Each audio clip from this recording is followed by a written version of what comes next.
Hi, I'm Lashon and welcome to my YouTube channel. If this is your first time here and you want to be inspired on a daily basis, then this is the perfect place for you. Start now by subscribing and clicking the bell.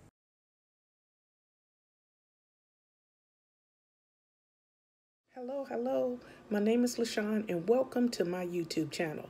This is a very simple lifestyle vlog where I get here every morning and I try to uplift, encourage, and inspire as many people as I possibly can. Let me tell you a little bit about myself. I am the divorced mother of 3 adult children. I have 2 boys and a girl. I am a United States Navy veteran. I'm also a surgical tech. I am disabled and I work full-time here now from my home. I am a hustler. That's right, I'm a hustler. I get up every day and I work. I do something for my YouTube channel every single day. And I love what I do. I love to help people, uplift people, encourage people, and talk about the love of the Lord. That's right. So this is my new intro. So here I am. And if you like what you see, click like, share, comment, and come back here on a daily basis. So here's today's video. Hello, it's me, Lashon, and today we're going to do Get to Know Me, Lashon. And I do these every now and then because we get new subscribers, and they are starting from this point and going forward. A lot of people, they call it binging. They'll go back and watch old videos. I wish you all would. It would help me here on my channel. But just in case, I like to always do these every now and then just to let you know a little bit about myself. So, get to know me, Lashon. Now, I've had many jobs in my lifetime. So I figured I'd talk about the very first job I ever got. I was 15 years old in Chicago, Illinois. And I got a job at Kentucky Fried Chicken. That's right, people. Kentucky Fried Chicken. I love that place. I still do. I love it. And I was at a crossword. That's the best word to use because I was either going to go this way or this way in high school because that high school that I went to was math and science. It was for all the smart people, and that's how I got in there. But when I got there, I realized that just because you're smart don't mean you're the only smart person, and you just regular. And I just didn't know how to handle a school like that where you could count the African American people on your hand at the time that I went there.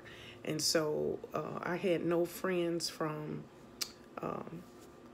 my previous life, which is my elementary schools, until my sophomore year. And so it was a learning experience for me. But that's why I try to tell people, the more that you are engrossed, the more that you have contact with other people from other cultures, nationality, from all around the world, it grows you in a specific way. And so I say that my high school was my first stomping ground for learning about diversity, learning about different cultures, and learning about the world. Because my mother was very keen on trying to show us all the things that the world had to offer. But when you're experiencing those things for yourself, it's a whole different, you see it through a whole different set of eyes. So I went to a high school called Von Steuben Metropolitan Science Center in Chicago, Illinois, on Campbell Avenue, Campbell Street, Campbell something. Okay, but that's where I went. I went for 4 years, and in my I ran track, but never got to compete in a tournament because I wasn't very good at it. What else did I do? I tried for cheerleading. I did not make the cut in high school, but I learned that I could do stuff with my brain. So I did newspaper stuff. I did, and in my junior year, I ran for junior class president. And I'm going to tell you something that's really finna blow you away. I remember my speech from going for the president of the junior class. And I said it one day to my kids, and they was like, how could you remember that, but you can't remember my name? Okay? Because I call all 3 of my kids each other names. Sometimes the brain, I could try to remember it, And I can try to remember it sometime, and I can't, like right now. But in other time, it just rolls. It just rolls from my tongue. So anyway, the point I was trying to make was that's the activities that I did. I ran for junior class president. And in our junior year, me and a couple of my friends went on prom. And none of us had dates. Nobody asked us. So we went by ourselves. And it was nice. It was, let me see, it was me, Nicole, and Angie. And we went to prom, to our junior prom, and that was nice. Because back in the day, they had like junior proms, and then but when I was a freshman, a senior asked me to prom, and my father said, nah, player, ain't gonna happen. So I never got to experience it until my junior year. And then in my senior year, by then I was dating this little boy named Eric, and his family ran the main church in our neighborhood, and my mother and father was fine with him as long as when we courted, that's the word we used to use, he would come over and my father would sit in between us. Like it'd be Eric, my father, then me. So that's just the way it was back in those days. If you had a date, it was in one of the respective households with the parents there. That's the way we did it, and that's the way I'm actually glad that is the way I grew up. So my job at Kentucky Fried Chicken was all through that time, all through high school. And then when it was starting to get toward my senior year, everybody was applying to college, and I didn't know much about applying for college. And my mother said that if my mind was not right for college, that I wasn't going to be successful. And that's all she said. So I didn't know what that meant at the time. I just was looking for a place to party. And at the time, Southern Illinois University in Carbondale was the party place. So that's where everybody was going. So I did my application. I ain't think none of it. Kept on working at Kentucky Fried Chicken. And I'm going to tell you how God worked. My manager at the time, her name was Vicky. And she told me, you got a future here at Kentucky Fried Chicken. You know, by that time, she had already showed me what I needed to do to take tests in order to be, at the time, it was called a QSC leader or something like that, where you don't wear the regular uniform, you wear the, like, you look like an assistant manager. You not, though, but you got to take tests in order to, and that's right up my alley, because I can comprehend stuff, but I'm visual, so I'll do it, and once I do it a couple times, I know how to do it. And then the memory comes in when you have to remember temperatures of the biscuits or whatever. So this might not be interesting to some, but for me, it was a crossroad because I had two choices. I could stay in Chicago, Illinois, and work at Kentucky Fried Chicken, knowing that I had a future there. Because I didn't miss days. I stayed. I was a sponge. I was learning every day. I had a manager who was looking to make her store successful. And in order for her store to be successful, everybody who worked in there needed to know what they was doing. That's how that was her, the way she did it. She trained everybody. So if it's failure, it's on her because she trained us all. And that was her mentality. So I really was thinking about that. But I was like, you know what? I could work here until I get my acceptance letter from Southern Illinois, and I'll just roll out to Carbondale. Maybe get transferred to a Kentucky Fried Chicken out there. Okay, that's what my mind was thinking. Fast forward. Now, I'm going to tell you how arrogant I was back then. I don't even know if that's the right word. I applied for Southern Illinois University in Carbondale and did not get accepted. Did not get accepted. ACT scores too low. Not accepted. And I was like, yeah. And I'm telling this story because even your best laid plans are not the way it should be. And I was very distraught that day. I didn't let anybody know it. And, you know, people, my friends were asking me, did you get your letter yet? I got mine yesterday. Da-da-da-da-da. No, so I wasn't ready to tell anybody that I didn't get accepted, let alone my mother. So that particular day I had to work, I told Vicky, who was my manager, and she said, like I told you, you could stay working here. You know, one day you'll have your own store, that type of thing. And I was thinking, there is so much greater. It's nothing wrong with being a trash man, a garbage man, you know, a nurse, a accountant. It's nothing wrong with none of those things. It's just that I just thought it was something more. So I'm going to tell you what happened. That very next day, I went to downtown Chicago on Michigan Avenue. And they got all these shops and different things down there. I went by myself. Because remember, back in the day, you know, in Chicago, they got trains and L's and subways. You don't need a car. And so I went and got me some Garrett popcorn. And I'm bringing that up because me and my friend Vicky was talking about the Garrett popcorn the other day, and it triggered a memory. Garrett Popcorn is a place in Chicago that pops popcorn fresh and caramel. If you like cheddar, natural, white cheddar, it doesn't matter. They make it there, and it's always fresh and hot. And we used to get it and go to the movies. Well, I just wanted to sit in the park and think. And remember now, back then, my granny was nowhere in Chicago. So granny was living in North Carolina at the time. So my church, my God, my faith and everything was through my grandmother. So my mother didn't go to church and all that stuff. She didn't, after she got to be an adult, she wasn't trying to hear none of that. A sneezing episode. I'm not sure what's going on with me. I'm not a allergy sinus type of person, but it's been happening lately. So I have to get that evaluated. So anyway, I don't want to get off track. So I went to the park, eating my Garrett popcorn, and I had a revelation. I said, you know what? I have never been out of Chicago but once. And that was a trip to Pennsylvania to see my aunt. And I said, you know what? I didn't get accepted in college. I would have still been in Illinois, so I wouldn't have left the state. But I am ready to go. And I looked at all the possibilities. Now, my father is a veteran. He was in the Army, so I was like, maybe I'll go into the Army. So I had an uncle who was active duty in the Marine Corps. Nobody I ever knew was in the Air Force. And at the time, nobody I knew was in the Navy. So I said, I am going to do my research, keep my job in Kentucky, and I'm going to see just what I can learn on my own. And that's what I did. I would have a different recruiter at the house because, you know, they all about it. They like, meet you where? How old are you? You know, because at the time I wasn't 18 yet. So that's a whole nother story. But the Army came to my house. The Marine Corps came to my house.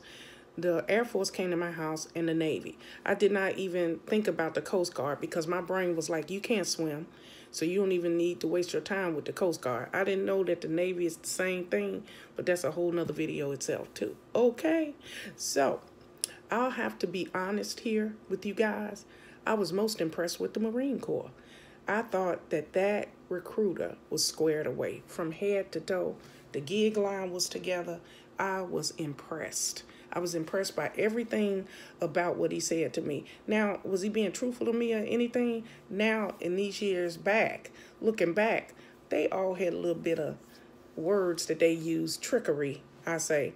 But to me, you have to interpret things for yourself. I had already decided the Army was not for me. Because at the time, my boyfriend, Eric, that I dated and went on prom with, had went to the Army, and he was a trooper himself. He was jumping out of airplanes like my father did.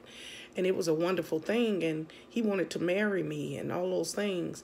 But he was gone. He was in boot camp, and those letters were beautiful that he was sending me to, but something in my brain told me, he is living his life dream. What are you doing?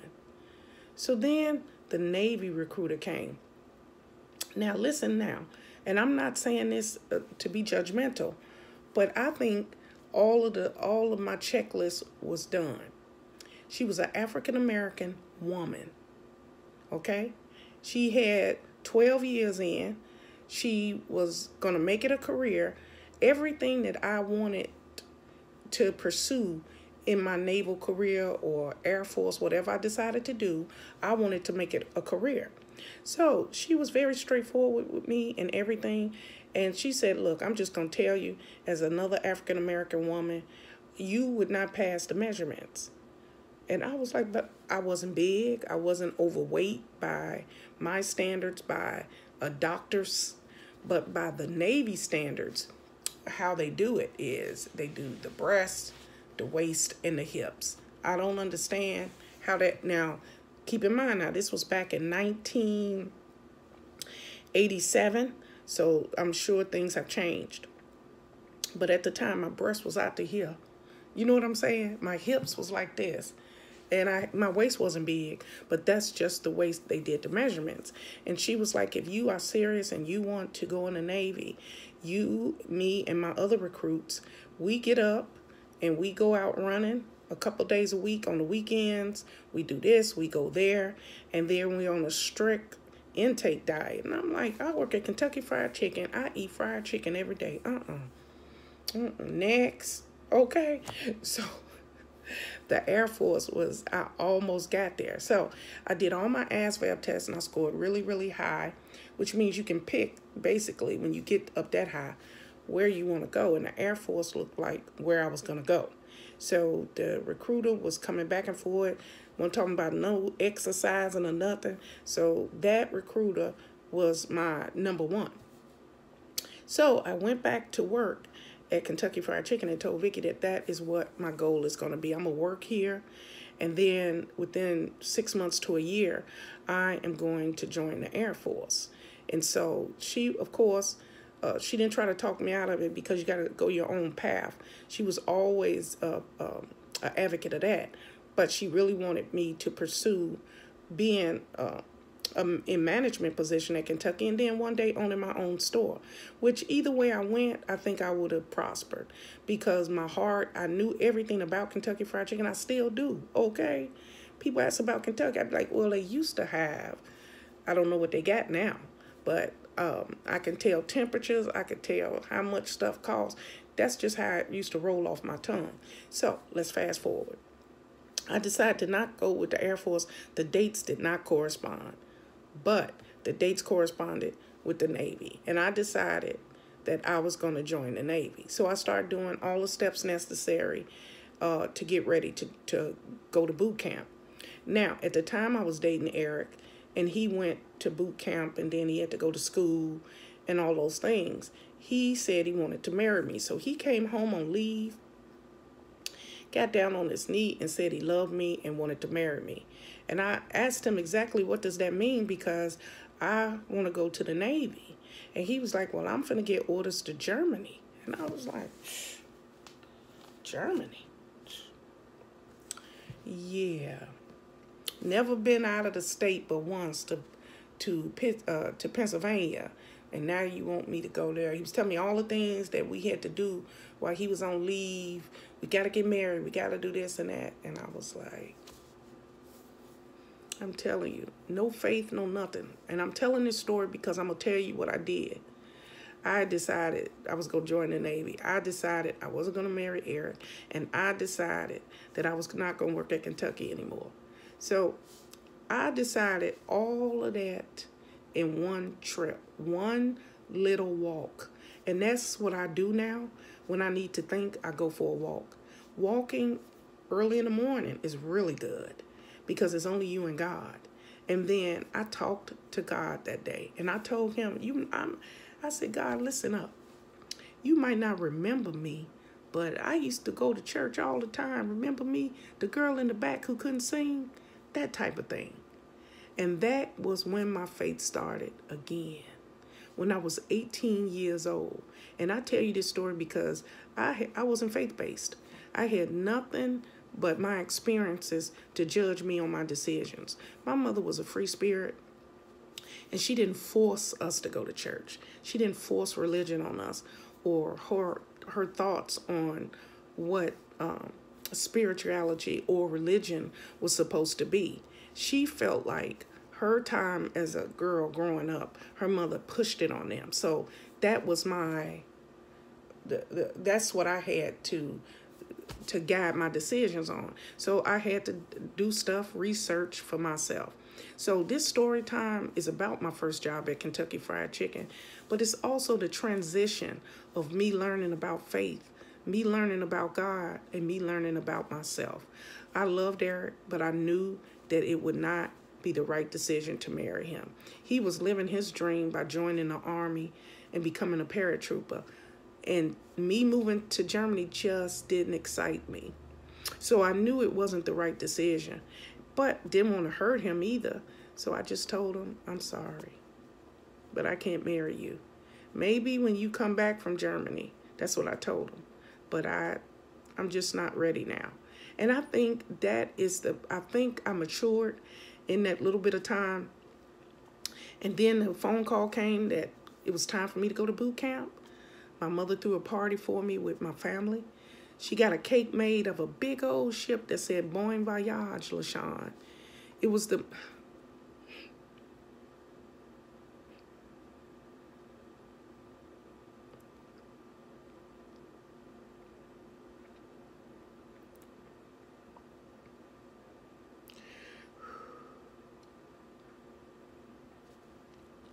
It was a beautiful cake.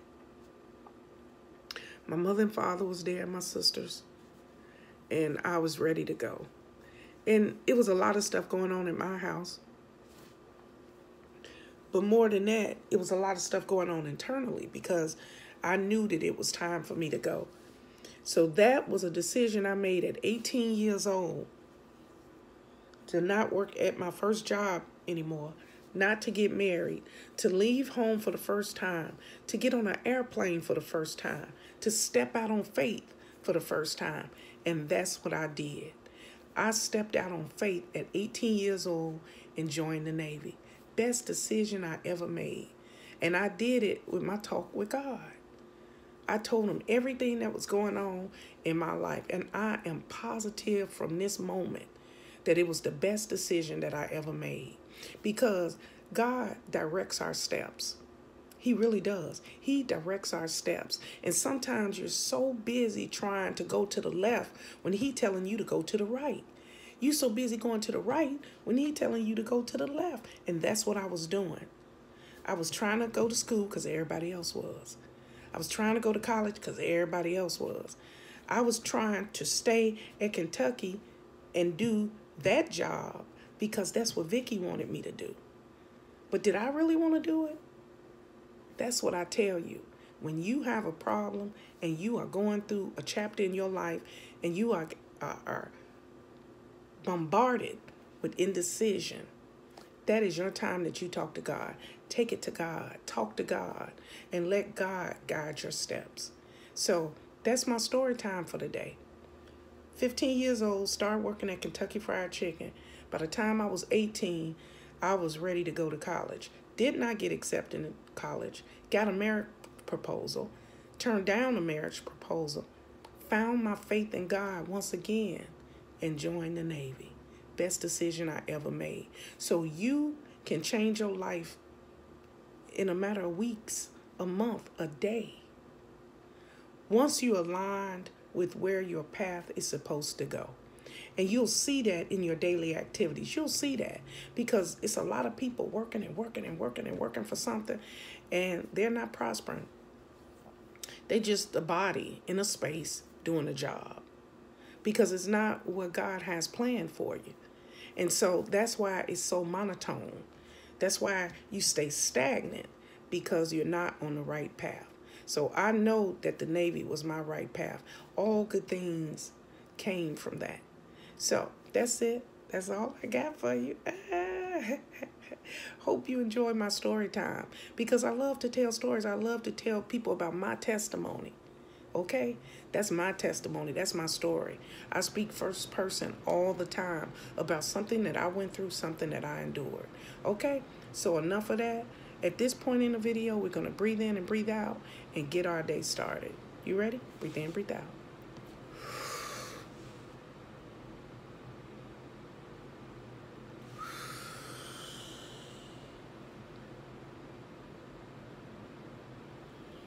Ooh, we thank you, Father.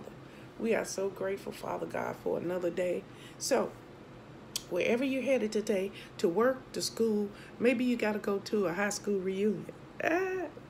Wherever you got to go, be happy, be joyful, put a smile on your face, and treat people with respect. It's the only way to live. Just be kind and considerate, Okay? So have a good day. Have a blessed day. And remember, God loves you, and so do I. Goodbye, everybody. Bye-bye. Thank you guys for watching today. Hope you enjoyed today's video. Take a minute to leave a comment. I look forward to talking to you soon. Bye.